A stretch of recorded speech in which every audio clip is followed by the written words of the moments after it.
How you doing, YouTube? Matt with Massive Beer Reviews back with another review. If you've watched any of our other reviews, you'll notice a little bit different digs right now. I'm in the process of kind of building a bar in front of my house.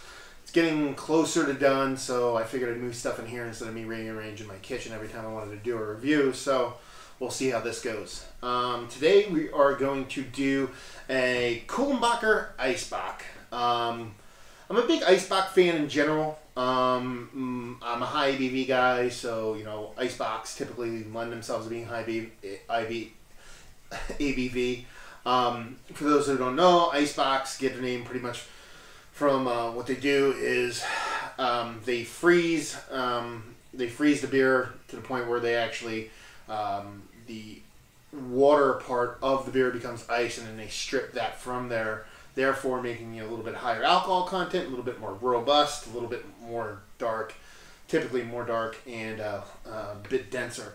So I'm a big Eisbock fan, and this is probably my favorite. Kulmbacher Eisbock, I've been drinking it for a while. I haven't had it in a while because it's super hard to find in my area. It's either hit or miss. But there's one in particular place I know typically has it almost all the time. And I was in that area this weekend. It's about an hour and a half from my house. And I popped in, and lo and behold, there was 2 6-packs smiling right at me. So I picked one up and figured, hey, let's do a review since it's one of my favorite beers. Let's see what the bottle has to say. Kulmbacher Eisbock, the original German Eisbock. You know, that's all there is on the front. On the back, malt liquor, typical Germany stuff. Brewed and bottled by Kulmbacher Brewery, Kulmbach, Germany. Eisbock was inadvertently invented in Kulmbach after a full wooden barrel was left out of the brewery yard in the dead of winter. Following Kulmbacher tradition, this brew is partially frozen in large tanks. Ice crystals are removed, concentrated in color and flavor. You know, that's pretty much it. Tells you who it's imported by, somebody out of Massachusetts, yada, yada, yada. I don't know if this has a date on it. It can't be super old. Kulmbacher's bottles, there's a code on here, but I doubt this is a date. It says 1202 at the end. I doubt this is 14 years or 12 years old. But the bottles used to be a little bit different, can't be, because the bottles used to be different. It was almost like a reflective material on the front. They changed this labeling. It almost disappeared on me, to be perfectly honest with you. It was a big beer.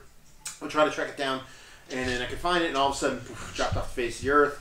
And then several years later, it kind of reappeared with new labeling. So I don't know if they went through whatever they went through, but it's back, and we're going to review it. So let's see. Oh, yeah. Your typical Eisbock color.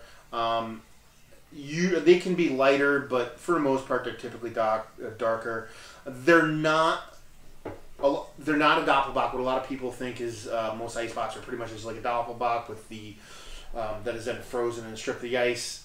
They're very close to that in taste and flavor, but that's not what they are.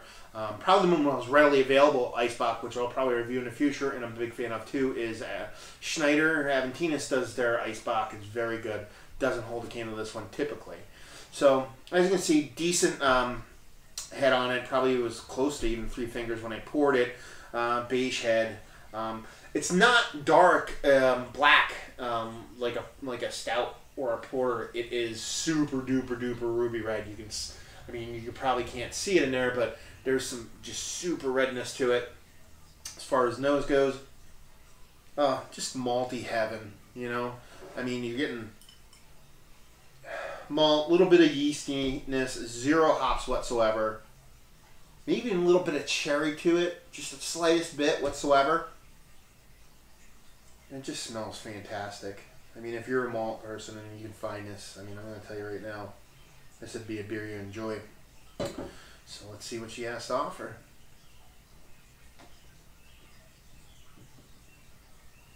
Oh, man. You know, there's a lot of beers, styles, and particular beers that I'm a fan of. And this is one of them for good reason. I mean, it's, let's see, 9.2% alcohol. 0 booze. A lot of Eisbocks typically do have a little bit of booziness to them because the ice is stripped from it in order to elevate the alcohol. This one, none whatsoever. Um, very dense, very robust beer. A lot of malt, little bit of yeast, zero hops whatsoever. Like I said, tiniest bit of maybe a little bit of dark fruit, more like a dark cherry.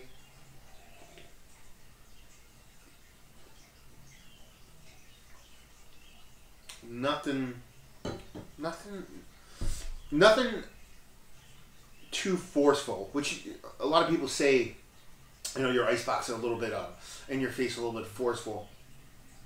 But it's not. It's just so smooth, so drinkable for how dark it is and the style of beer it is. I mean, it's so balanced so well. It's just such a great beer. Again, just so good.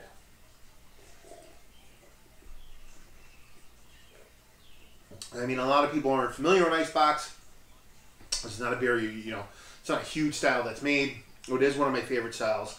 Again, like I said, it's probably closest akin to a Doppelbock. So if you're a big Doppelbock fan, especially a high gravity one like a Celebrator, Atwater's Voodoo Vader, you know, Trove Stroganator, stuff like that.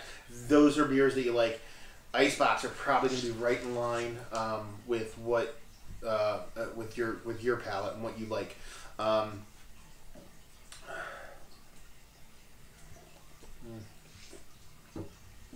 Man, it's just a great beer.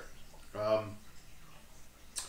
far as grading it, Icebock wise, it is, like I said, probably my favorite Icebock.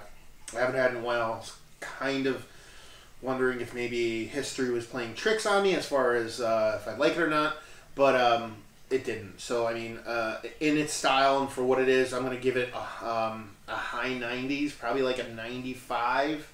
It's just that good of a beer. Availability, like I said, I always cover availability for this area, northeastern PA and kind of the United States.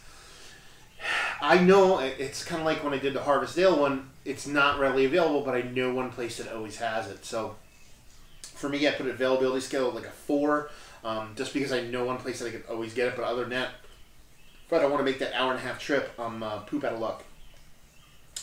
Value. Off the charts. Off the charts. I believe I paid, what did I pay? $16 for a 6-pack of this, I believe it was. So you're breaking that down as, what is it, $2.25 a beer or $2.33 a beer. I